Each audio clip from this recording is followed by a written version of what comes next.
Hello guys, இன்னைக்கு நம்ம பார்க்க போகிறது காட் லெவல் அசிஷன் மான்வாவோட எபிசோட் 41 தான். ஸோ வீடியோக்குள்ளே போகிறதுக்கு முன்னாடி மறக்காம எல்லாருமே ஒரே ஒரு லைக் ஒன்று போட்டுருங்க. அதே மாதிரி இது வரைக்கும் நீங்கள் நம்ம சேனலுக்கு சப்ஸ்கிரைப் பண்ணலையா, சப்ஸ்கிரைப் பண்ணி பெல் ஐக்கனை அழுத்தி வச்சுக்கோங்க. ஏன்னா அப்போ தான் போடுற ஒரு வீடியோவும் உங்களை தேடி வரும். சரி வாங்க, நம்ம டைம் மிஸ் பண்ணாமல் எப்பிக்குள்ளே போகலாம். எப்பிக்கோட ஆரம்பத்திலேயே அங்கே அந்த பொண்ணு மன்னிப்பு கேட்குறான். பிரதர் குன்ஃபேங், இல்லை டாடி குன்ஃபேங், தயவு செஞ்சு மன்னிச்சிருங்க. நான் தெரியாதனமா அப்படி பண்ணிட்டேன். டாடி நான் உங்ககிட்ட சாரி கேட்குறேன். ப்ளீஸ் இந்த ஒரே ஒரு முறை எனக்கு ஒரு வாய்ப்பு கிடைக்குமா?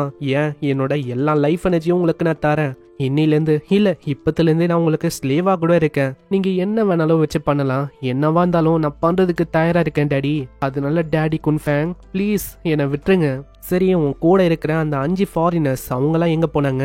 டாடி, அப்ப நான் இதை சொன்னா என்னை போக விட்டுருவீங்களா? நான் நாய் மாதிரி கூட பண்றேன். உங்களுக்கு என்ன வேணுமோ சொல்லுங்க, அதே மாதிரி நான் பண்றேன். இப்படி ஏதோ கூக்குமாக்காங்க பண்ணுவா. அடுத்த செகண்டே அவளோட தலை அப்படியே திரும்பிக்குது. அதுக்கு காரணம் நம்ம ஷேடோ தான். இவன் பண்ண வேலையில அந்த பொண்ணு கொடூரமான முறையில அங்க இறந்து போறான். அந்த பொண்ணு இறந்து போனனால அவகிட்ட இருக்கிற எல்லா லைஃப் எனர்ஜியும் அப்படியே நம்மால கிட்ட வந்து டோட்டலா இந்த பொண்ணுனால ஒண்டி 659 இயர்ஸுக்கான லைஃப் எனர்ஜி அவ்வளோ நம்ம ஹீரோக்கு கிடைக்குது.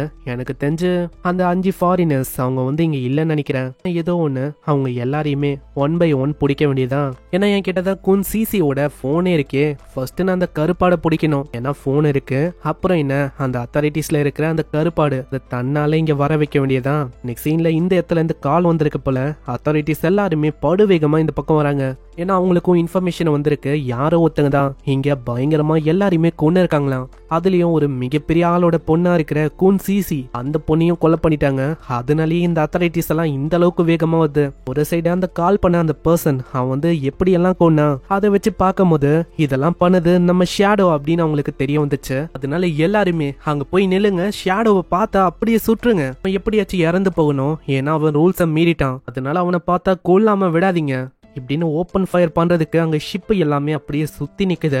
அப்புறம் உள்ள போய் செக் பண்ணும் போது அந்த இடத்துல யாருமே இல்ல. வெறும் அந்த குன் சிசி அந்த பொண்ணோட உடம்பு ஒண்டிதான் இருக்கு. கேப்டன், நாங்க நல்லா செக் பண்ணியாச்சு. உள்ள நாங்க தேடி பார்த்த வரைக்கும் குன் சிசியோட உடம்பு ஒண்டிதான் இருக்கு. குன் சிசியோட வாயிலையும் ஏதோ ஒரு வித்தியாசமான சாம்பிள் எங்களுக்கு கிடைச்சிருக்கு. அது என்ன விஷயம் நான் சொல்ல தேவையில்ல. போன எபிசோட பார்த்தவங்களுக்கு நல்லாவே தெரியும். சைடா இருக்கிற அந்த பையனும் சொல்றான். நான் யோசிக்கல, இந்த ஷேடோ இவன் ஒரு கில்லர் அப்படின்னு தான் நான் யோசிச்சேன். ஆனா இவன் கில்லருக்கும் மேல இந்த அளவுக்கு மோசமானவன் அப்படின்னு நான் சுத்தமா யோசிக்கல. ஏன்னா ஆளுங்களை கொல்றது ஒண்டி இல்லாம தப்பான வேலைகளும் இவன் பண்றான். ஹானு இன்னொருத்தனும் இருக்கான். அவன் கிட்ட ஒரு எபிலிட்டி இருக்கு.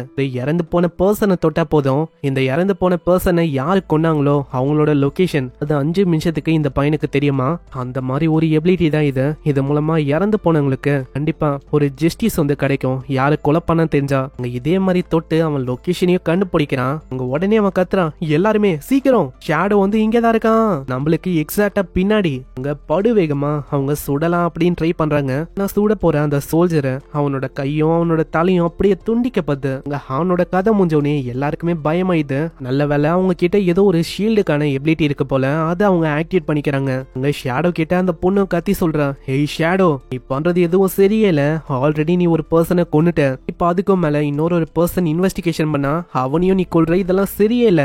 அப்படியெல்லாம் ஒண்ணும் இல்ல.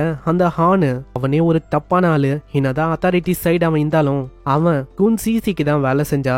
வேணும்னா அவனோட போனை நீங்க செக் பண்ணி பார்க்கலாம். குன் சிசியோட போனும் அங்கதான் இருக்கு. அதை பாருங்க, உங்களுக்கு விஷயம் தெரியும். அங்க அதே மாதிரி பக்கத்துல இருக்க ஒரு சோல்ஜரும் பண்ண அவனுக்கு அங்க தெரிய வருது. கேப்டன் ஹானுக்கும் நம்ம குன் சிசி அந்த பொண்ணை பத்தியும் கேப்டனை பத்தியும் இப்பதான் அங்க பயங்கரமான தகவல் அங்க தெரிய வருது. ஏன்னா இந்த குன் சிசி இவதான் அந்த கேம்குள்ள ஸ்பீடுன்னு ஒரு கேங் வரும். அதுல வர பொண்ணு இவதான் அப்படின்னு இப்பதான் அவங்களுக்கு தெரியவே வருது. இது பத்தாதுன்னு இந்த கேப்டன் ஹானு அவன் இதுக்கு முன்னாடி நம்ம குன் சிசி கூட ஜாலியெல்லாம் இருந்திருக்கான் ஆளு. அது வேற தெரிய வருதா. அந்த பொண்ணு கிட்ட இது எப்படி அவன் சொல்றது அவனுக்கு தெரியல. பொண்ணு கேக்குறான், ஆமா என்னாச்சு, எதுக்குடா கம்முன்னு இருக்க, என்ன விஷயம் காட்டு. அட அது வேணாம், நீங்க பார்க்க கூடாது. யாராச்சும் ஹெட்செட் போடாம பாத்தீங்கன்னா தயவு செஞ்சு ஒரு 10 செகண்டுக்கு ஸ்கிப் பண்றேங்க. ஹெட்செட்டை போட்டுக்கோங்க. ஏன்னா ஒரே ஒரு சீன் ஒண்டி அப்படி வரும். அட குர்ரா, நான் பார்க்காத விஷயமா? இடத்துல அந்த பொண்ணு போனை வாங்கி பாக்குறா. அவளோட கண்ணு அப்படி ஷாக் ஆகுது. அந்த கேப்டன் ஹானோ அந்த குன் சிசி இவங்க 2 பேருக்குள்ளேயும் கனெக்ஷன் இருக்கு. பார்த்த அந்த பொண்ணுக்கு என்ன சொல்லணும் தெரியல. அவ வெக்கத்துல ஒரு மாதிரி சவந்து போறான். நான் தான் ஆல்ரெடி சொன்னல இதெல்லாம் நீங்க பார்க்க கூடாதுன்னு, அதனால தான் நான் வந்து தயங்கினேன் இதை கொடுக்க. இருந்தாலும் அந்த பொண்ணு விடாம அதையே ஊத்து பாக்குறான். நீங்க ஒன்னும் நினைக்கிற மாதிரி இல்ல, இந்த பொண்ணு ரொம்ப புத்திசாலி. அதனால இந்த பொண்ணு ஆழ்ந்த சிந்தனையா நல்லா யோசிக்கிறான். அதாவது இதெல்லாம் கனெக்ட் ஆகுதானு. இப்பதான் அந்த பொண்ணு மனசுலயே சொல்றான், இப்பதான் எனக்கு எல்லா விஷயமும் புரியுது எதுக்காக ஷேடோ நம்ம எல்லாரையுமே கொன்னா. அதே மாதிரி இந்த பொண்ணையும் எதுக்கு கொல்லணும்னு.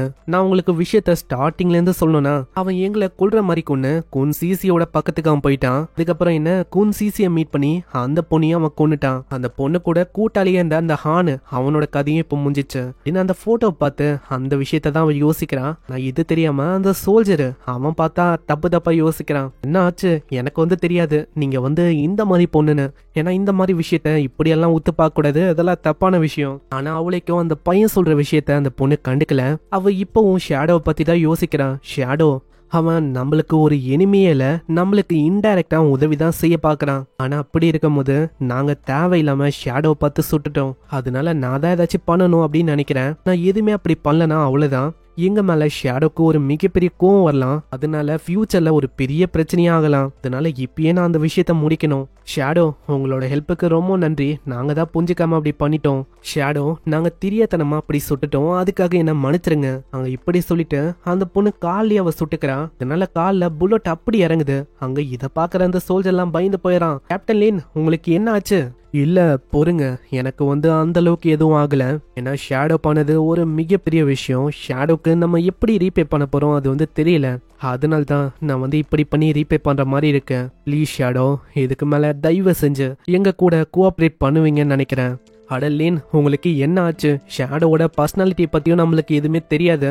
அதனால இப்போதைக்கு நம்ம சேஃபா இருக்கிறத பத்தி தான் யோசிக்கணும், நம்ம கேர்ஃபுல்லா இருக்கணும். இல்ல அப்படியெல்லாம் நீங்க சொல்லாதீங்க, ஏன்னா அவர் உண்மையிலேயே நல்லவரு. அந்த பொண்ணு யோசிச்ச மாதிரியே தான் ஷேடோ மேல இருந்து எல்லா விஷயத்தையும் பார்த்துன்னு இருக்கான். இந்த பொண்ணோட ரியல் நேம் அது வந்து லின்னு தானே. என்ன உனக்கு எனிமையா மாத்தக்கூடாதுன்னு சொல்லி உன் மேலேயே நீ ஷூட் பண்ணிக்கின. நான் எதிர்பார்த்த மாதிரியே உனக்கு நிறையவே திறமை இருக்கு. அதனால தான் ஃபியூச்சர்ல டீமன் சிட்டிக்கு ஒரு லீடரா நீ இருக்க போற. இந்த பக்கம் ஏகப்பட்ட மாஸ்டர்ஸும் அங்க ஒரு கேங்க பயங்கரமா தாக்குது. அந்த இடத்துல அந்த பர்சனும் ஷாயு கிட்ட கத்துறான், ஷாயு என்ன பண்ண இருக்க, சீக்கிரம் ஹீல் பண்ணு.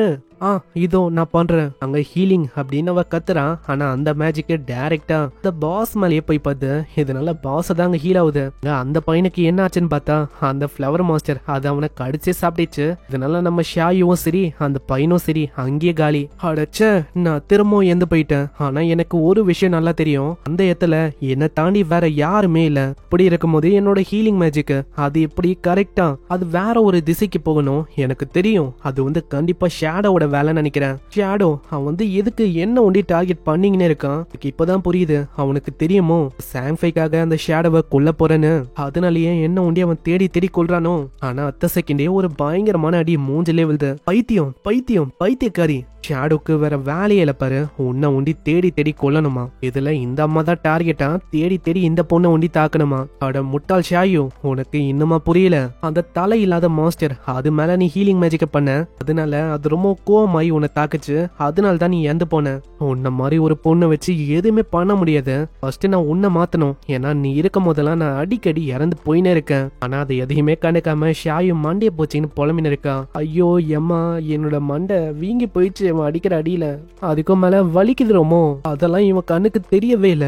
எப்படி இவ புலம்ப திடீர்னு அங்க ஏதோ ஒரு உருவம் அப்பியர் ஆகுது. இதுக்கு முன்னாடி இவங்க சண்டை போட்ட அதே மாஸ்டர் தான் அது டைரக்டா இவங்களை தேடி இங்கே வந்துச்சு. அட இந்த பாஸ் மாஸ்டர் இங்க என்ன பண்ணுது? ஷாயோ இதையே பார்த்துன்னு இருக்கா. ஆனா நம்மாலு ஓடிடு எப்படினாலு தெரிக்க ஓடுறான். இப்படி நம்ம ஷாயோ மாட்டிக்கதோட இங்கே அந்த எபிசோட முடியுது. நம்ம ஷாயோ இருக்கால அவகிட்ட லைஃப் எனர்ஜி சுத்தமா இல்ல. இப்படி இருக்கும் போது இந்த மாஸ்டரால அவளோட கதை என்ன ஆக போதும் பாக்கலாம். இந்த பொண்ணுக்கு என்ன ஆகுது, நம்ம ஷேடோ இதுக்கப்புறம் என்னென்ன பண்ண போறான்னு. ஏன்னா இதுக்கப்புறம் தான் உண்மையிலேயே இன்னமும் வேற லெவல்ல இருக்க போகுது. ஸோ மறக்காம எல்லாருமே ஒரே ஒரு லைக் ஒண்டி போட்டுருங்க. ஏன்னா அப்பதான் இன்னமும் நிறைய பேருக்கு ரெக்கமெண்ட் ஆகும். ஸோ இந்த வீடியோ எப்படி இருந்துச்சுன்னு கீழே கமெண்ட் பண்ணி சொல்லுங்க. நான் உங்களை நெக்ஸ்ட் எபிசோட்ல சந்திக்கிறேன். தேங்க்யூ ஃபார் வாட்சிங். சைனரா.